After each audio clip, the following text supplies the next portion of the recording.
میرے عزیز، کچھ لوگ ایسے ہیں جن سے عذاب قبر ہوگا ہی نہیں۔ میرے رسول کریم صلی اللہ تعالی علیہ وسلم نے ارشاد فرمایا کہ جو اللہ کے رستے میں شہید ہو گیا، یہ سنن نسائی میں موجود ہے،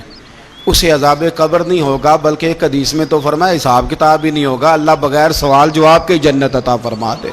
کچھ لوگوں کو لوگوں کی بخشش پہ بھی مسئلہ ہی بنتا ہے کہ کوئی بخشا نہ جائے۔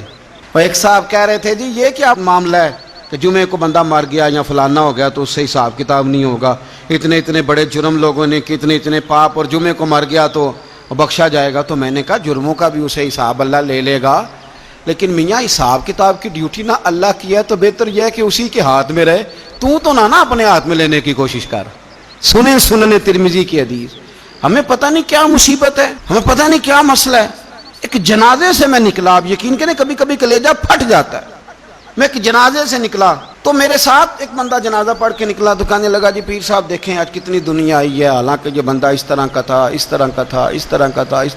میں نے اسے کہا یار تجھے تو فکر ہی لگ گئی ہے کہیں جنت میں چلا ہی نہ جائے، تو اس طرح کرنا جنت کے دروازے کے سامنے کھڑے ہو جانا ڈنڈا لے کے کہ میں نے نہیں جانے دینا۔ شرم آنی چاہیے ہمیں۔ اللہ فرماتے ہیں جنت اتنی چوڑی ہے جتنے زمین و آسمان، اس کی چوڑائی زمین اور آسمان کے برابر ہے، تو ہم تو اپنے علاوہ کسی کو جانے نہیں دینا چاہتے جنت میں۔ اور بس کریں، جنت خدا کا فضل ہے، اور اللہ فرماتے ہیں میرا فضل میں جسے چاہتا ہوں عطا کرتا ہوں۔ یہ سنن ترمذی کی حدیث،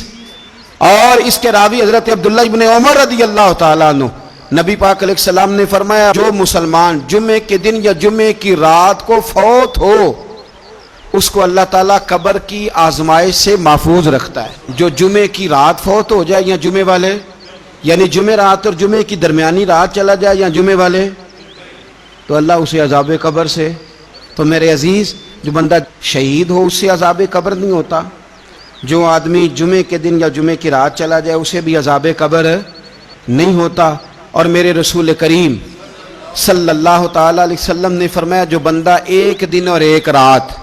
یہ حدیث صحیح مسلم میں، سنن ترمذی میں، مصنف عبدالرزاق میں موجود ہے،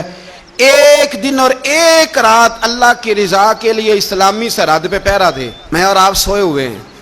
لیکن وہ لوگ جو فوجی بارڈروں پہ کھڑے ہیں، دیکھو مدینے والے محبوب کس کس پہ کرم فرماتے ہیں۔ ساری عمر نہیں، 24-25 سال کی سروس نہیں، فرمایا ایک دن اور ایک رات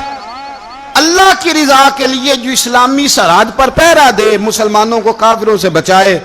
رب اسے عذاب قبر نہیں دے گا، اسے اللہ تعالیٰ اپنے فضل سے معاف فرما دے گا۔ ایک رات اور ایک، آپ کیا سمجھتے ہیں کہ ان فوجیوں کی کوئی چھوٹی شان ہے، ان کا کوئی چھوٹا مرتبہ ہے؟ ایک دن اور ایک رات اگر یہ پہرا دیں تو اللہ انہیں اتنا انعام عطا کرتا ہے۔ اسی طرح سن لو، یہ ذرا غور سے سننا، ابن ماجہ کی حدیث، اور اس کے علاوہ مسند ابو یعلا میں موجود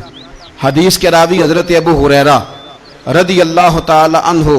حضور صلی اللہ تعالی علیہ وسلم نے فرمایا جو شخص بیماری سے فوت ہوا، قربان جاؤں میرے محبوب نے بیماری کا نام ہی نہیں لیا، فرمایا کوئی بھی بیماری ہو، فرمایا جو آدمی بیماری سے فوت ہوا اللہ اسے شہادت کی موت عطا فرمائے گا، اور وہ عذاب قبر سے اور قبر کے امتحان سے بھی محفوظ رہے گا، اور حضور فرماتے ہیں اس کو صبح اور شام جنت کے باغوں میں سے رزق دیا جائے گا۔ جو کسی بھی بیماری سے مرا، یہ لوگ بیماری سے مر رہے ہیں تو لوگوں نے اچھوت سمجھ رہے ہیں، اچھوت،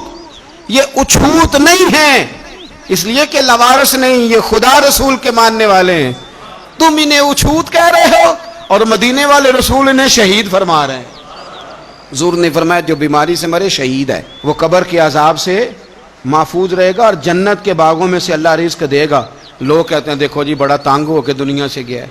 تو اس بندے کو بھی عذاب قبر نہیں ہوتا۔ اسی طرح جو بندہ سورہ ملک پڑھتا ہے، سنن ترمذی میں حضرت ابن عباس سے روایت ہے کہ حضور صلی اللہ علیہ وسلم کے ایک صحابی نے ایک جگہ خیمہ لگایا تو وہاں سورہ ملک پڑھنے کی آواز آتی، کوئی بندہ پڑھنے والا نظر نہیں آتا تھا۔ جب حضور کی بارگاہ میں عرض کیا تو فرمایا وہاں قبر تھی اور قبر کے اندر بیٹھ کے میرا صحابی سورہ ملک کی تلاوت کر رہا۔ اگر ہمیں خسرہ نمبر یاد ہو جاتا ہے نا اپنی جگہ کا، اور ہمیں پتہ ہوتا ہے کہ میرے والا حصہ کتنے کروڑ کا ہے، اگر ساری کہانیاں ہمیں یاد ہوتی ہیں تو سورہ ملک بھی ہمیں یاد ہو سکتی ہے۔ موبائل پہ اس کو ریکارڈ کر لیں، پھر اس کو سنیں، کبھی بھی سورہ ملک میں، اور ہمارے سلسلہ عالیہ میں تو سورہ ملک وظیفہ ہے، ہمارے الوظیفۃ الکریمہ میں اعلیٰ حضرت نے لکھا ہے کہ رات کو سورہ ملک اور سورہ یاسین کے بغیر سونا نہیں۔ سورہ ملک اتنی شاندار صورت ہے کہ نبی پاک صلی اللہ علیہ وسلم نے فرمایا یہ قیامت کے دن اللہ کی بارگاہ میں ناز سے جھگڑا کرے گی اور کہے گی اے اللہ، یہاں تو میرے پڑھنے والے کو جنت عطا فرما یا مجھے قرآن پاک سے علیحدہ کر دے۔ تو رب کریم پھر اپنے فضل سے پڑھنے والے کو جنت عطا کرے گا۔